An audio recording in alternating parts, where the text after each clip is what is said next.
right, let's make a pillow. To start, you're going to need 2 pieces of fabric, a pencil or a piece of chalk. Chalk might show up better, but it's messier than pencil is. You'll need a template to trace your pillow shape, and you'll need some fabric scissors. Then you're going to need a needle and thread, and then at the end, you will need some stuffing.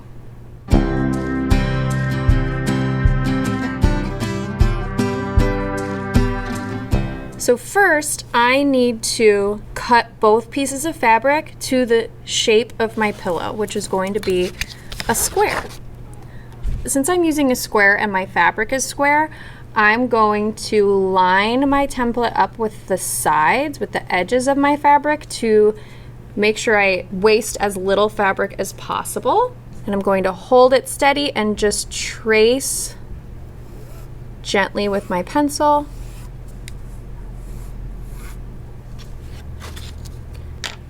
And then cut on the line.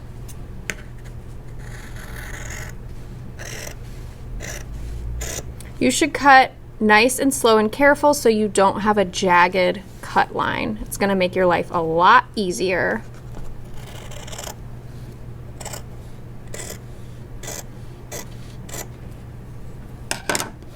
Your scrap can go back in the sewing drawer because people can use this to sew shapes or designs on something else, and we can also use it in weavings if it's a strip like this. So save that. Then I'm going to get my second piece of fabric, and since this is a pattern, I'm going to flip it over. So I'll draw my line on the back, line it up with the sides.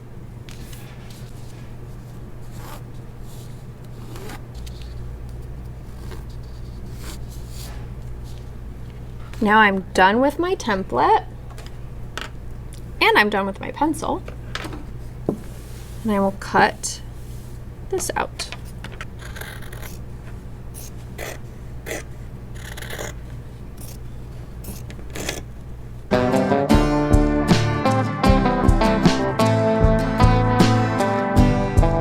Okay, I have my 2 pieces of fabric. I'm ready to thread my needle and start sewing them together. We are going to sew most of this pillow inside out. So you actually want to flip these so you're looking at the back of your fabric. Since this is a solid color, it doesn't matter, but with a pattern that clearly has a front and a back, flip it over so you're looking at the back. I'm going to line them up as best I can. If there are some small areas of overhang, that's not a big deal. But if you had a big chunk hanging over, you would want to trim that. Okay, so I'm looking at the inside of my pillow right now. I need to thread my needle. So I'm going to take a wingspan of thread. That just means I'm taking one end of the thread in one hand and the spool in the other hand and stretching my arms out straight. So I'm going to do that now off camera. And so then wherever it landed, that's about where I'm going to cut the thread. So that gives me a nice long piece of thread. Now I'm going to thread my needle. So I'm going to be poking the thread through the eye of the needle. The eye is the hole at the top of the needle. So poke the thread through the eye, and then I'm going to pull that thread until the ends meet up. So I'm going to match them up and pinch them together, and then smooth out my thread. We doubled it up, and the reason we do that is because that makes our thread stronger, so it's less likely to break. But we need to tie these 2 ends of thread together. So to do that, I'm going to take one end in one hand, and I'm going to stick my pointer finger out, and I'm going to wrap the ends, wrap the thread around my pointer finger and crisscross them like this. And then I'll use this thumb to gently hold that crisscross, and I'm going to slide the thread off of my finger so I have a loop. And then these ends are going to go around and through the loop. And I slowly pull, and that's a knot. I need to do that again, and I need to try to get my knot to line up with this one. It doesn't always work, so just do your best. So again, I wrap it around my index finger, crisscross, hold it down, slide it off, poke the end through the loop, and slowly pull. Now I got my double knot. Okay, I'm going to smooth out my thread, and I'm going to start sewing.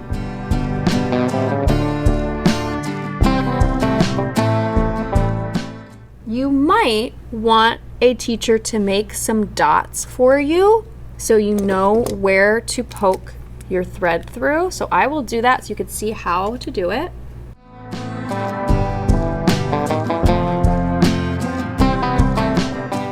So you can see the dots are pretty close together, and the reason they're that close together is so that you don't have big gaps where stuffing can fall out. So the kind of stitch we're going to be doing is called a whip stitch, and the thread is going to be wrapping around the edge of the fabric.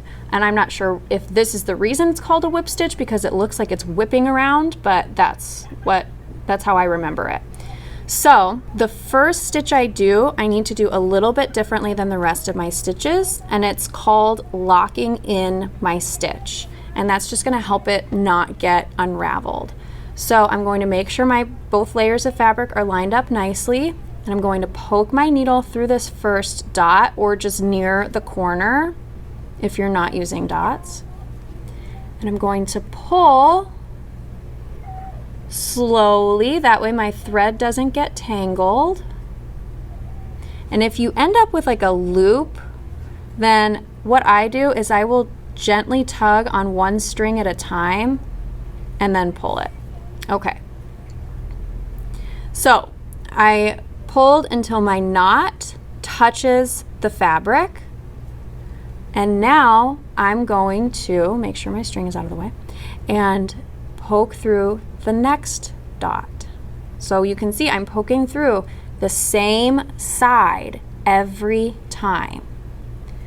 Now, after my thread untangles itself a little bit, it's going to start making a loop as I pull. Before I pull it tight, I need to poke my needle through that loop and then pull. That's what's going to lock that first stitch in.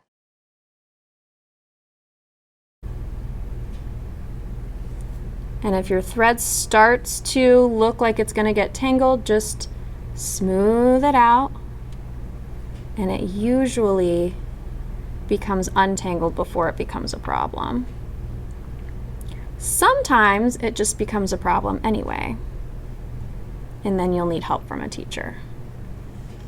So that was my first stitch. For the rest of this thread, I can just poke my needle through both layers and slowly pull it tight. And keep on stitching just like that until I have about 5 inches of thread left. Then I need to stop.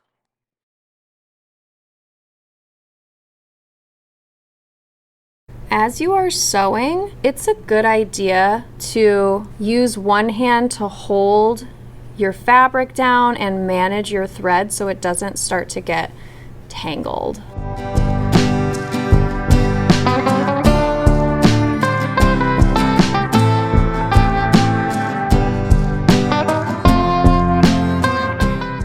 If the thread gets caught, you can use your needle, slide it under, and loosen it a little bit, and then pull it tight.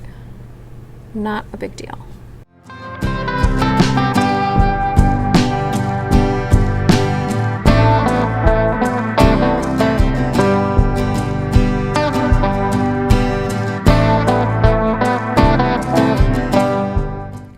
when you have about this much thread left, you need to stop, knot it off, and then thread your needle again with some new thread.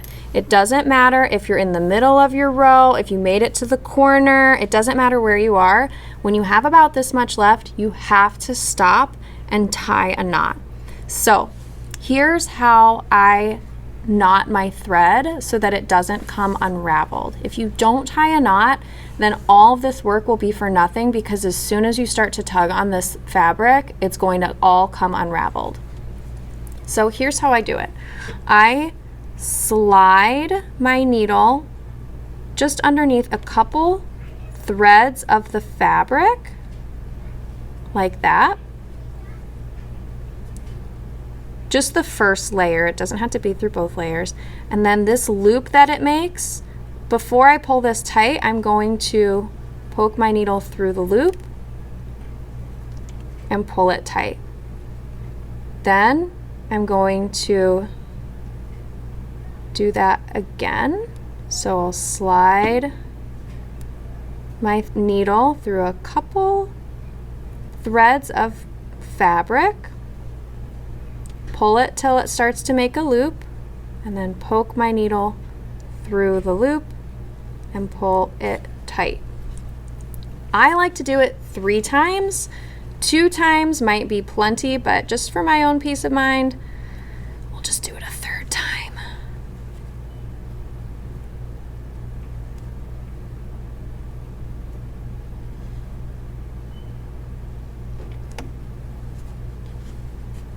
Pull it nice and tight. Okay, now I can cut this off, scrap thread in the garbage, and I can thread my needle again. You can change colors if you want. I just like to use the same color because it's right here.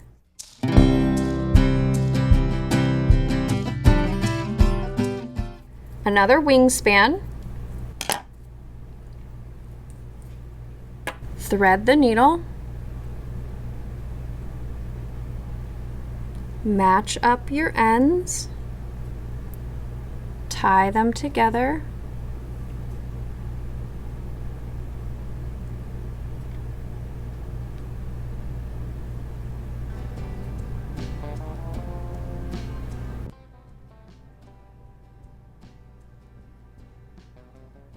Smooth out the thread and pick up right where you left off. Remember, the first stitch you need to lock in. So I poke through both layers of fabric, gently pull until my knot touches the fabric, poke through again, but for this stitch only, I need to go through this loop before I pull it tight. Then I can keep going. When you get to a corner, you don't have to do anything special. You just keep on going. Now, if you run out of dots, you can certainly make more dots. I'm not going to, but you absolutely can, or you can have a teacher do it. Just make sure if you're not going to do dots, make sure you are close to the edge, but you have to catch both pieces of fabric. And you want to keep your stitches or your holes close together.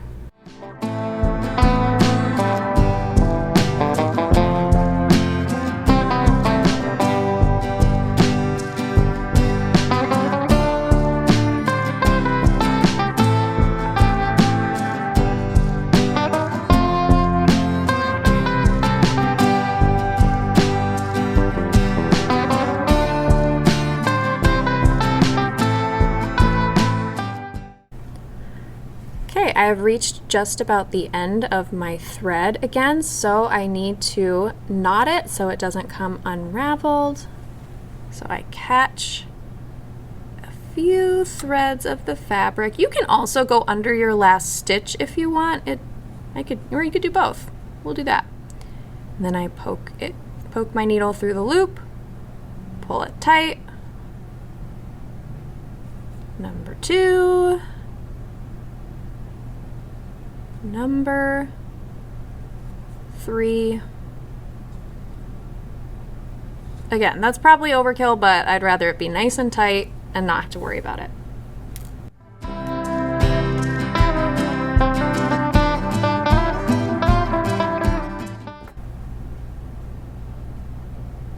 Thread my needle, pull the end, match the ends up, and tie a double knot.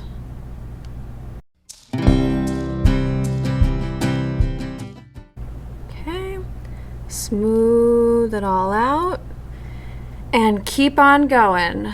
Lock in that first stitch so it doesn't come unraveled.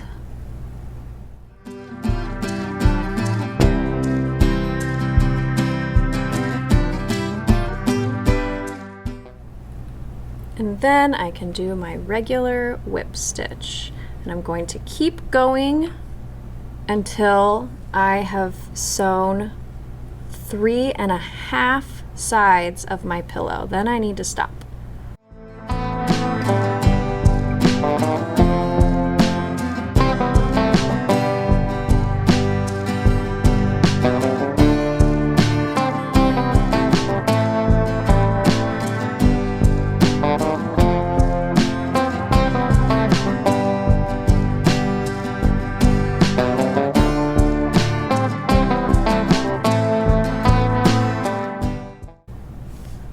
Okay, I am going to tie this off.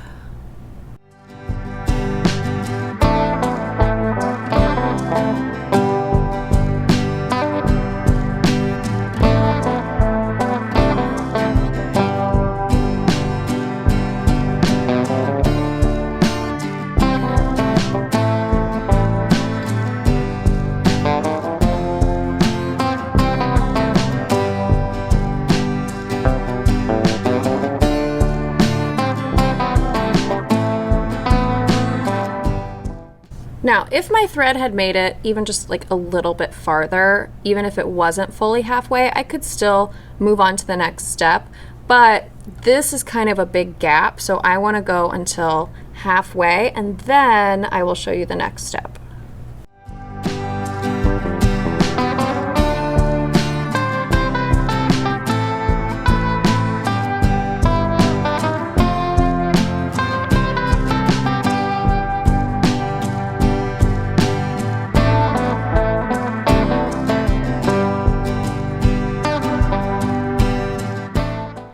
Okay, if you got to here and your thread was short, you would tie it in a knot and cut it off just like how you would normally end.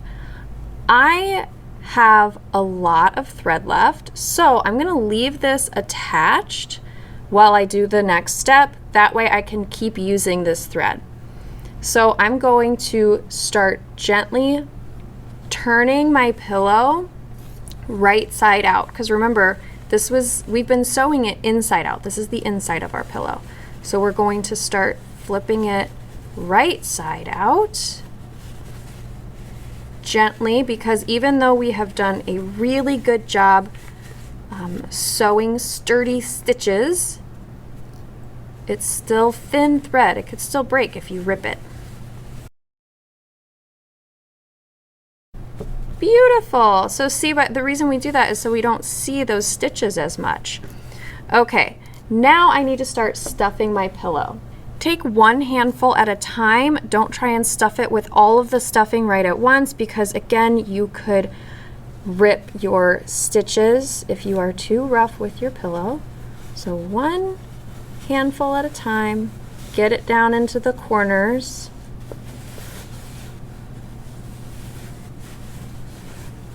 And if your needle is still attached, just be careful. Make sure you know where it is at all times so you don't accidentally poke yourself.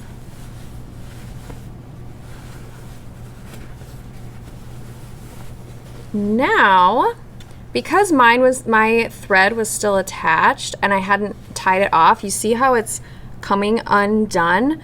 And that's why we tie a knot. But since my needle is still attached, all I have to do is just pull that back tight and it's good to go. Okay.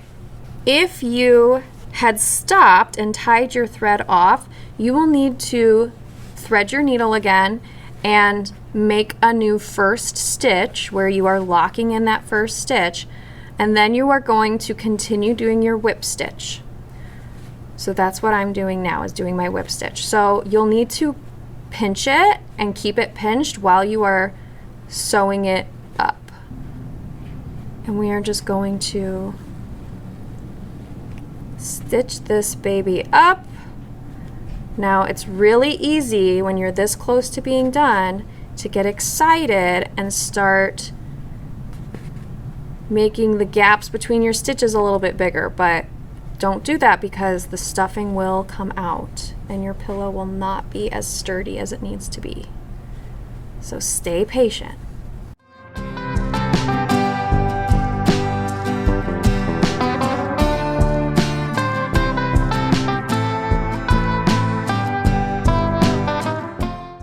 Okay, we did it! So now I just have to tie a knot so it does not come unraveled.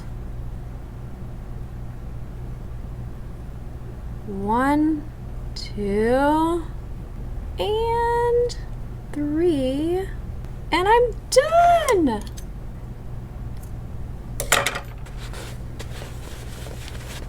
There's our pillow. Great job.